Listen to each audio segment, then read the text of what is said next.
Hello and welcome back to Paddock and Track, where we bring you news on and off the track.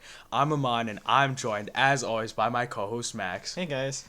And let's do this thing. It's week 2, F1, Saudi Arabian Grand Prix in the books. It was a good one. It Definitely was. And we have a bunch more to talk about. I think it was a little better than the Bahrain Grand Prix. I definitely see a lot of things, including a new face who joined the grid. Yes. So, if you don't know, Carlos Sainz got appendicitis.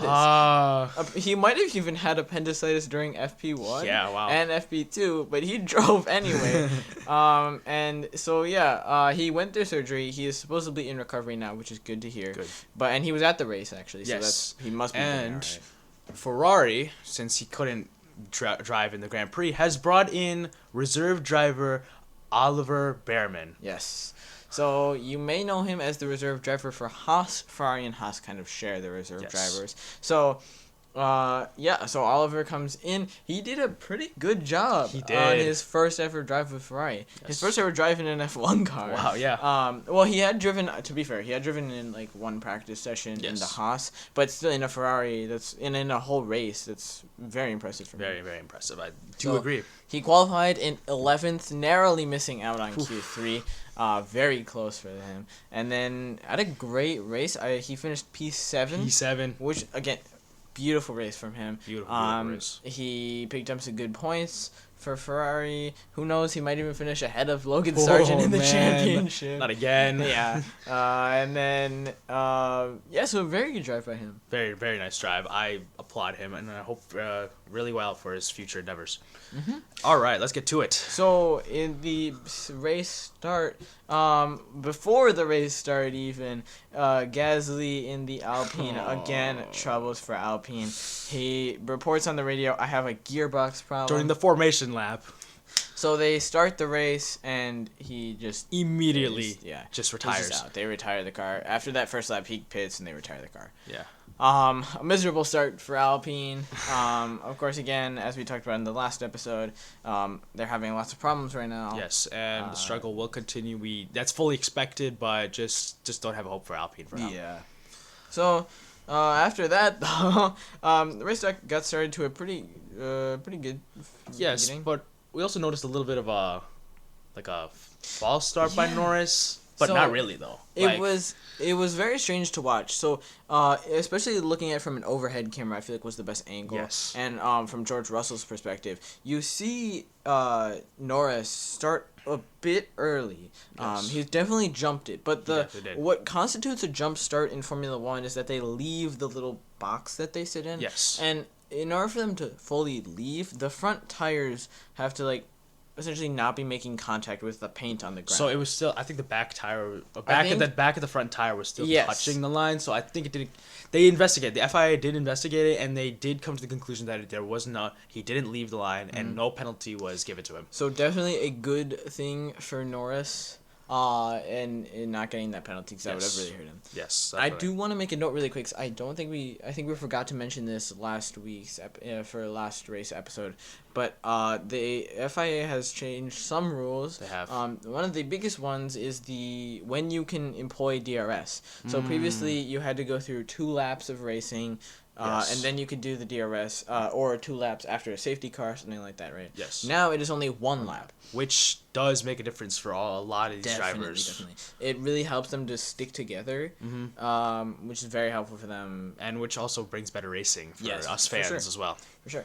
So, after a pretty good start for most of the drivers, in lap 6, Stroll crashes into the wall in sector 3, right at turn 22. So we see at that little turn there, he clipped the left wall and then just spinned it straight into the wall. Yeah, I think he broke his suspension. On the left front tire, and that just completely sent him in the wall, which also brought up the safety car. Yeah, which was very important. Yes. Because it obviously it helps everyone catch up. Yes. Which is important. It bunches them all up, but also it meant a lot of people could pit. Now, it was only lap 7, and most of the drivers started on mediums. I believe only Bearman and Bottas, I think. It was Bearman and Bottas who both started on the soft tire. So almost everyone pitted except who it was Lewis Hamilton. Okay. Nico Hülkenberg. I think Lando didn't pit, right? Lando also did not pit. And I think Joe did not pit either. Guan Yu. Yes. So, except for those 4, everybody pitted. Yes. So a lot of good pit stop action, including some like double pitting, double stacking, yes. And most of them executed it pretty well. Yes. There was a couple of things. Some drivers had longer pit stops because they're held up by traffic, which we do need to mention.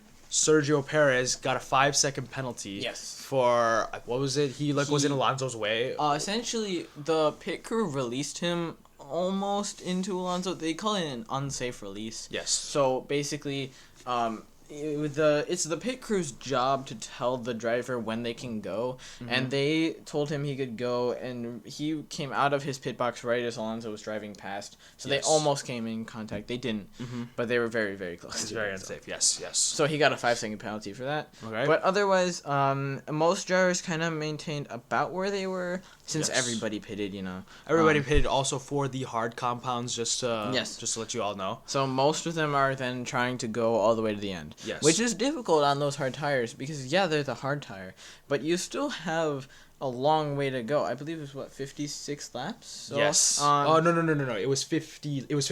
Oh, it was 50 laps. My fault. Oh, yeah, so 50-lap race and on lap 7, so you got to take those tires for 43 laps. That's obviously a long time. So it's a little tough for them. Then, as the safety car restarts, we see Piastri and Leclerc fighting. Yes. And we see Norris, who's still on he's still on the medium tires, while Leclerc has his fresh hards, where he maintains a lead because Verstappen also pitted, so he was in first. Those hard tires, though they last longer, they take a little longer to warm up. Yes. So Norris, having the medium tires that were a little older, he has that advantage off the start. Yes. And that's why he was able to create a big gap for himself. Which I think. And then he maintains the lead by lap 10, so I can clear by lap 10. All right. Next up, we have a collision. Yes. Albon and Magnussen. So Magnussen essentially squeezes Albon into turn 4. Yes. Which then was reported to the FIA, and then Magnussen was given a 10-second penalty. So this is another change to the rules from last year. Where the drivers, when they get causing a collision penalty, it is now a 10-second penalty. What was it versus a 5? It was a 5. 5-second penalty? All right. So this was pushed for by the drivers, so yes. they can't really complain about it now. Yes. But so an interesting move, but actually Magnussen ended up getting 2 of those, which we'll talk about a little bit later. But yeah, so a 10-second penalty for Magnussen after that incident with Albon. Not just that, Magnussen, I think he got floor damage from that as well, from that collision. He did mention on the radio that he thought he had floor damage. Nothing really seemed to come of that. Yes. But yeah, and then So Perez ends up getting a 5-second penalty, as we said. A little later on in the race, it takes the FIA a while to investigate these things. So he gets his penalty, and then Hamilton radios the very next lap. He says they're killing us in high speeds, which is very interesting. I believe he's probably talking about the McLarens. Yes. Again. Well, yeah, again. Interesting to know. Last week, he also said that the McLarens were too fast. But what's interesting is they really weren't, and they talked on the. I was watching the drivers' parade. They live stream it on YouTube, and they were talking on the drivers' parade. They were talking to both when they talked to the McLaren guys and when they talked to the Mercedes guys. Yes. They talked about how Mercedes has an advantage on the high speed and McLaren has a disadvantage. Yes. But it really seemed like they're pretty much the same. They are the same. As we saw, we caught a lot of the speed cams on their cars, and they were going about the same speed. And even when McLaren had DRS, they were very similar in speed. And noticing that, Piastri was behind Hamilton. Yeah. For a lot of the race. But we also saw that he couldn't on the straights. He really couldn't close the gap on Hamilton, and it seemed like he was widening it each time he got to the straight at the end of the lap. Yeah. It was definitely a big problem for McLaren on this race because they would catch the Mercedes drivers a lot through the corners, but once they got to that straight, they just couldn't maintain that pace. Yes, they could not.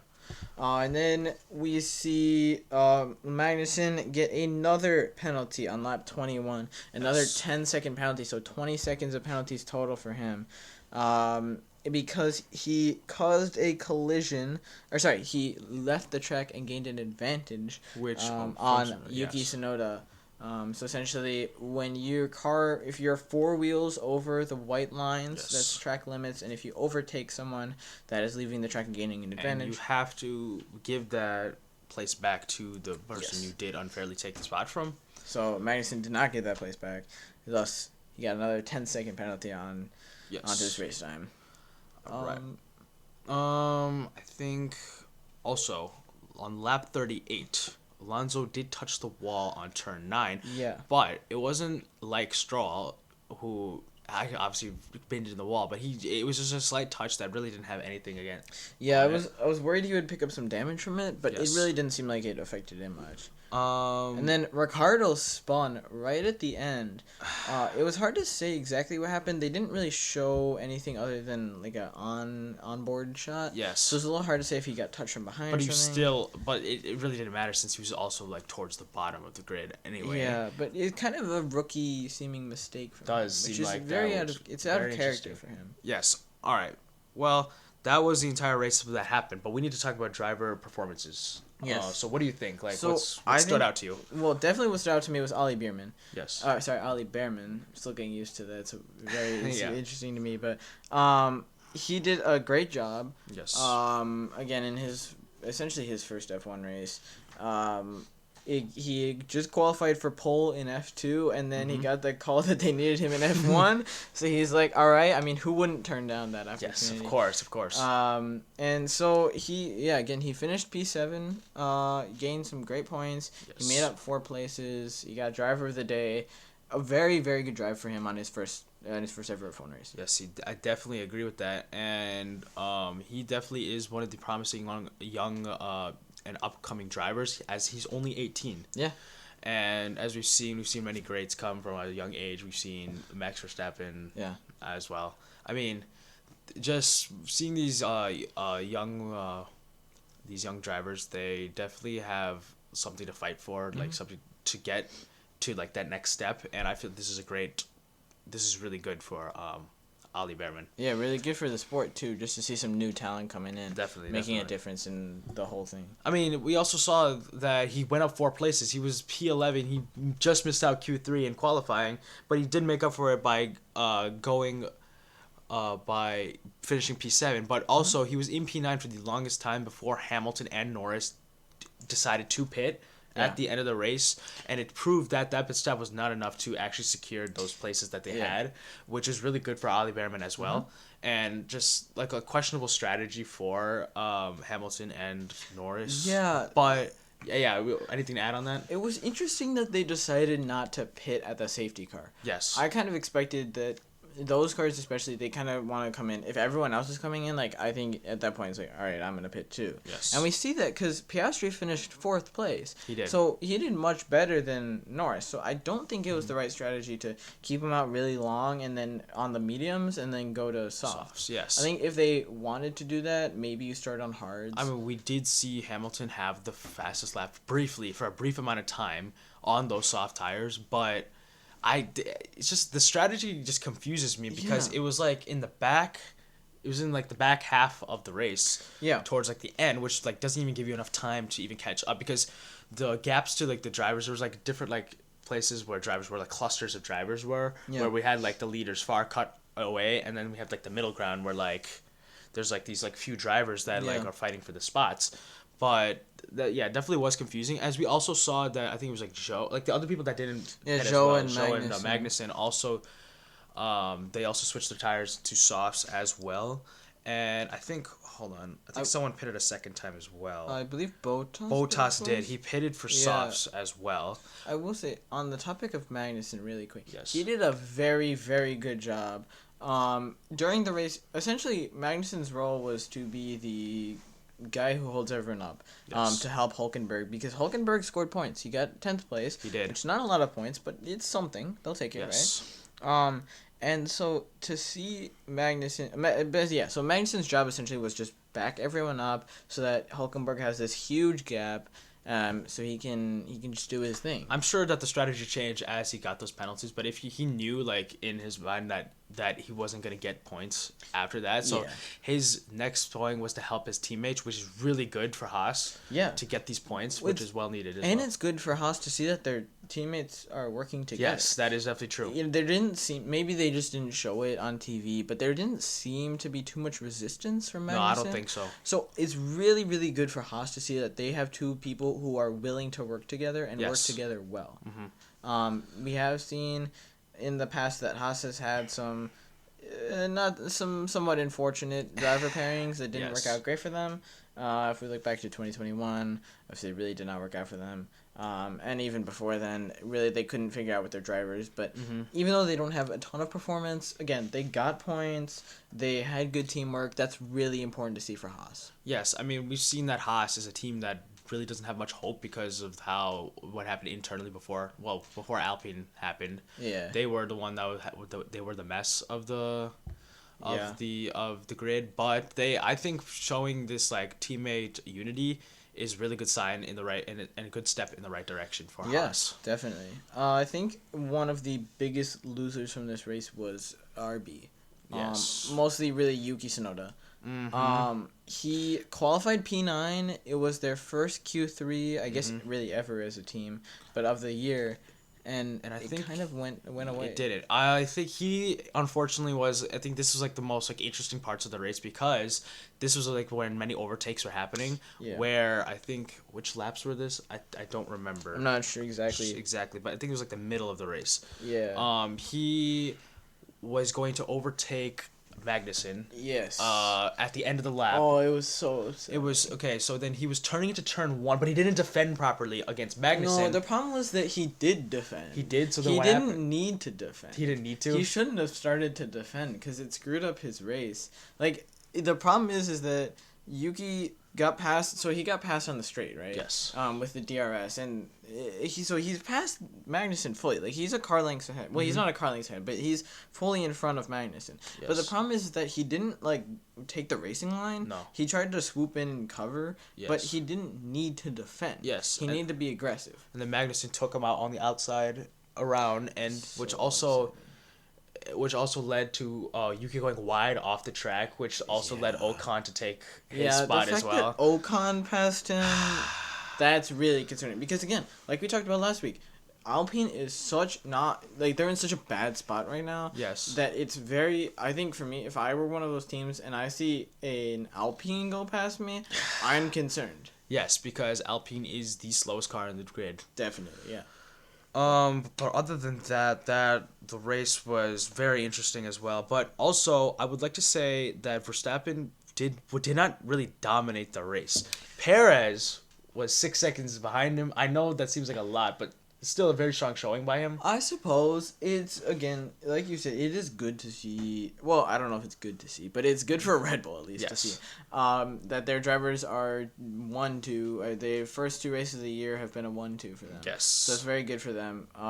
However, I would disagree with you on that. I would say it's Max Verstappen dominance because Perez didn't really have the pace to challenge Verstappen. True. You're right. He was there, and yeah, you're right. He wasn't crazy far behind. Like he wasn't like even Bahrain he was further behind. Yes. But he wasn't insanely far back, and there was a decent sized gap to Leclerc. Yes. But I wouldn't say. I would still say this is mostly Max Verstappen dominance. Yes. I know Verstappen's trying to go for that perfect season that he couldn't get last year. But yeah, I don't really think it's totally Max Verstappen dominance. All right, I mean, I might be reaching at this point, but I'm just trying to see if Perez could do I something get what you're about saying, it. but I don't know. I also think it's funny. Hamilton, I feel like, has kind of become a little pessimistic of the Mercedes car. Definitely. In the drivers' parade and during the race, Hamilton said during the drivers' parade, he's like, the best we can get is probably like 4th or 5th. And I think he just doesn't have any kind of faith at all in the car. And it's like, I feel like that mindset might be hurting his performance. Yes. Because, okay, look, Russell 6th place is not great. No. Right? It's not perfect. Alonso did better than him. Piastri did better than him. Those are probably their 2 main rivals right now. Yes. Mercedes rivals, I think, biggest rivals are Aston Martin and McLaren. Yes. Okay, that's fair. But he did better than Hamilton. Hamilton came 9th. Yes. That is not a good result for Hamilton in any way. No. This man who is a 7-time world champion, I think he should be doing a lot better. I don't know. Maybe the car isn't that good. But if Russell should not be outdoing a 7-time world champion. No. Unless that 7-time world champion is past his prime. Yes, I think that's where we're at this point. Yeah, we are at. So I think if I'm Ferrari now, I am shaking in my boots. I definitely because am. Yep. I'm looking at Hamilton. He has no faith in this car. He doesn't believe that it can get better, right? And he's just like, yeah, we kind of suck right now, but it's whatever. It's like now if I'm Ferrari, I'm like, why did I sign this, man? Exactly. Like if my car, I know right now the car isn't great for Ferrari, right? They're all right? They got a 3rd place finish in the first 2 races. They've had 3rd place, and Bearman did pretty well this race. Bearman finished higher than Hamilton. Yeah, too. That's what I'm saying, right? The Hamilton should not be a 7-time world champion. Should not be doing worse than a man straight from F2 who this is just literally his first race. Yes, and if we're talking about age, Alonso is also older than him. And he's doing way better than Hamilton, which I don't understand. So weird to me. Yes. I know there's a lot of people that will support Hamilton to the end. Yes. And I'm not saying he's a bad driver. I'm saying he needs to get his mindset fixed. He needs to stop being like, yeah, the car sucks. There's nothing we can do about it. Yes. And he needs to just like figure himself out. Yes, we're seeing like Russell putting his head down and going and just racing, and you see the results. He's trying to get up there. He's obviously outperforming Hamilton. Yeah. So I think Hamilton does need to make that mental switch if he's going to do better this season. Yeah, Hamilton needs to step it up, man. He does. Norris too. I think this race seemed, again, like we said, with the strategy, which also could have played into Hamilton a little bit as well. Yes. With the poor, in my opinion, at least poor strategy calls. But for Norris, not the best of races. He didn't seem to have the pace really. At the end, it could have been partly because he's playing defensive against Hamilton. He was. But it didn't seem like he had much pace to catch Bearman. No.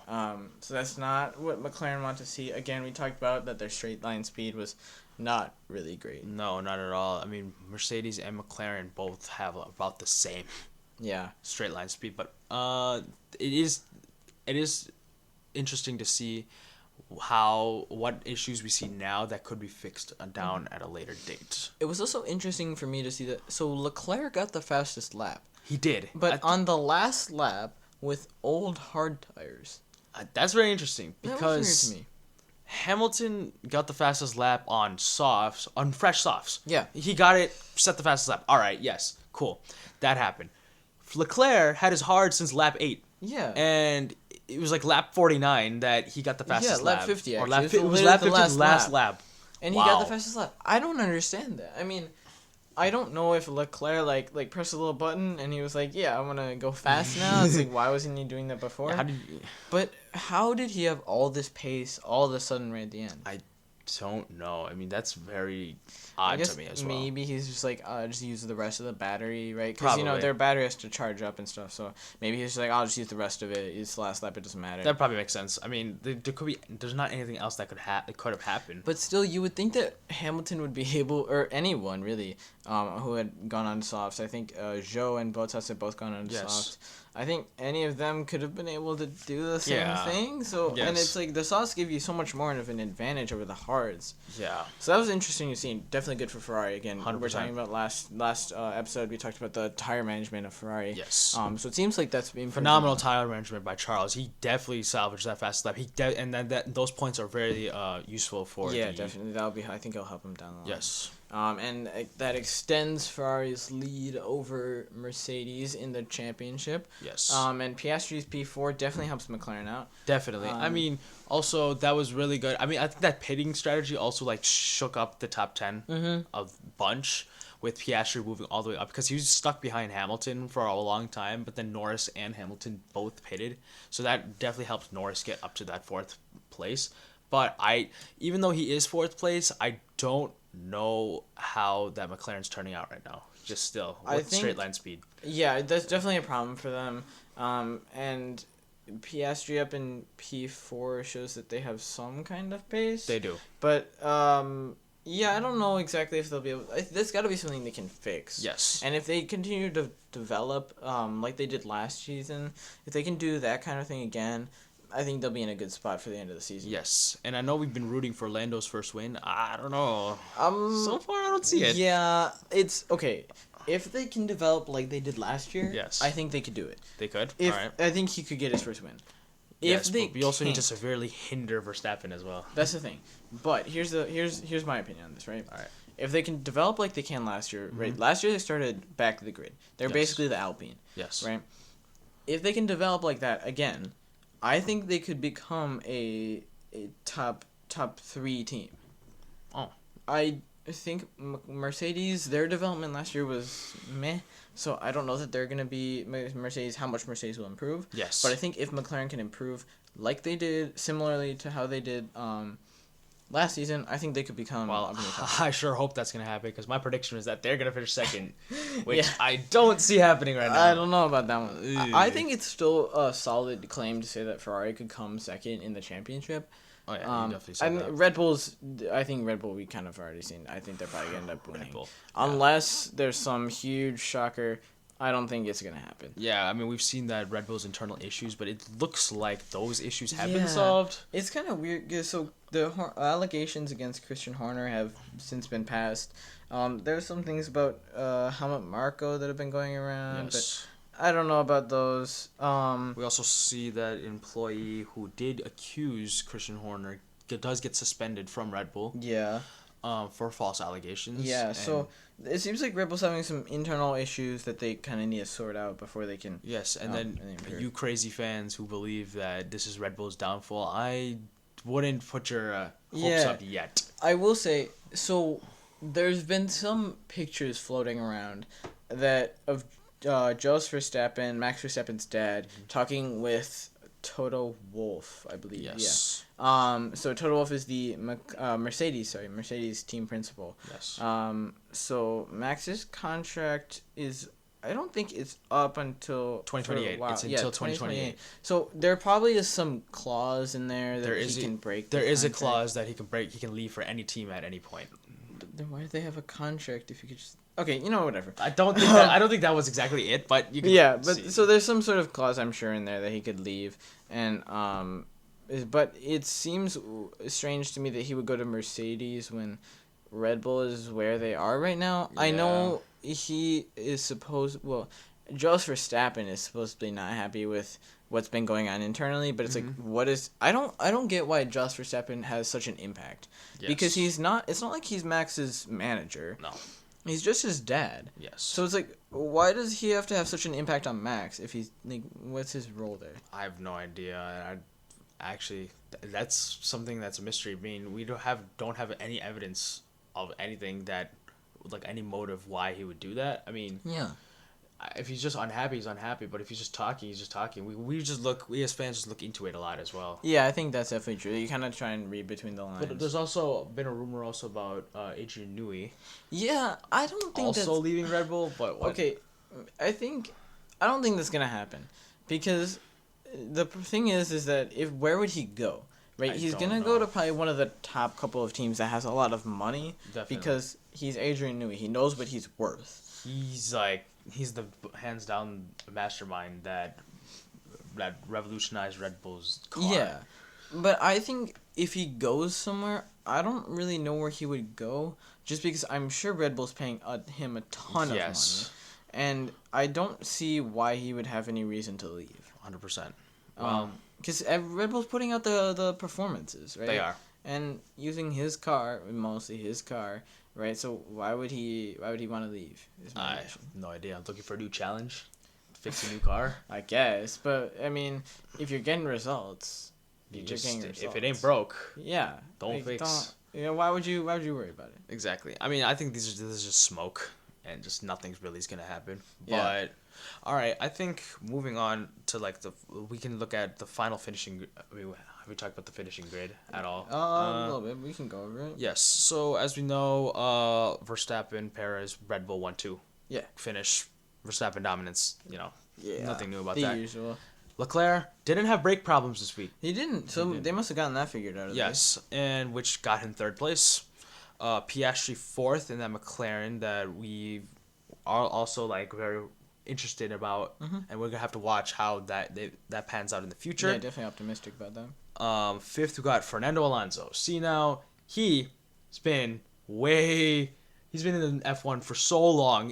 What was that Bearman stat that we saw the other day? I think they said something about it was either Alonso's first win or Alonso's like first race or second race or something like that happened before Bearman was born, which showed on his stat, which is I don't know, kind of weird. Because I think Bearman was born. Well, he had to be post 2004-ish. Yes. Like 2004, that kind of area. So that's kind of a crazy stat to think about. Yes. Wow, that means Alonso was racing for, 3 years? Yeah, something like that. Wow. That's crazy to think about. Yeah. But yes, he's doing really good still. Yeah, considering that he's like a million years old at this point. Yeah. It's number 6, we got Russell, which in that Mercedes you mentioned, he put his head down, got through, and got 6th. I mean, it's still not great for Mercedes because they see a McLaren and a Aston Martin, as you said, they're rivals as of now. I think so. Move up, and then in 7th we got Bearman. See, now that was a debut. Yes. That was really nice. And he didn't just get fringe points. He got 7th. He got in solidly up there. Solid up there. And I think you could make the argument, well, he's in a Ferrari, he should have done better. Yeah, but at the same time, it's the man's first race. And also think about it, he had to work with a different engine. Yeah, so he had 2 days to learn how to. Yeah, because the F2 cars, they don't have that kind of hybrid system that the F1 cars have. So giving him 1 practice session, qualifying, and the race, I think he did a pretty good job. He did a really good job, and just hats off to him. He really delivered, and I hope he is in F1 in the future. 8th, we got Norris. We saw that funky pit strategy towards the end that derailed the race, and he was sticking up there in the top 5 for a bit before he had to pit with Hamilton, who did finish 9th as well. They both had similar strategies to go to that soft compound, which did not really help them at all. 10th, we got Hulkenberg. See, now that was thanks to Magnussen. Magnussen defended so well against the cars after him, and Haas did secure points for P10. 11th, we got Albon. That was partly because Magnussen had a 20-second penalty, and he just finished underneath Albon after that. Well, I think Albon had a good race, though. He did have a great race, though. And I think that was very important for Williams, just to show that they're making progress. And that they could actually, get close to getting points. Yeah, because I think after last race, it was kind of... it didn't look great for them, so to see them doing a little better, I think is important. Yes, and we also see that Haas was not supposed to be doing great this season, but they did get points. I wouldn't say they're doing great, but they're doing all right. I said they weren't going to do great this season, but they're doing all right. But even getting points early is a good sign for them as well. 12th, we obviously got Magnussen. So Magnussen, I think it's interesting. I think his 20-second penalty, I don't think ended up affecting him because Esteban Ocon was a lapped car. Oh, really? So I believe that he didn't drop any more places because of Esteban Ocon being a lapped car. Oh, really? I believe that is why. Because Esteban Ocon was definitely closer to him than 20 seconds. Yes. But I believe since he was... he was lapped by Verstappen?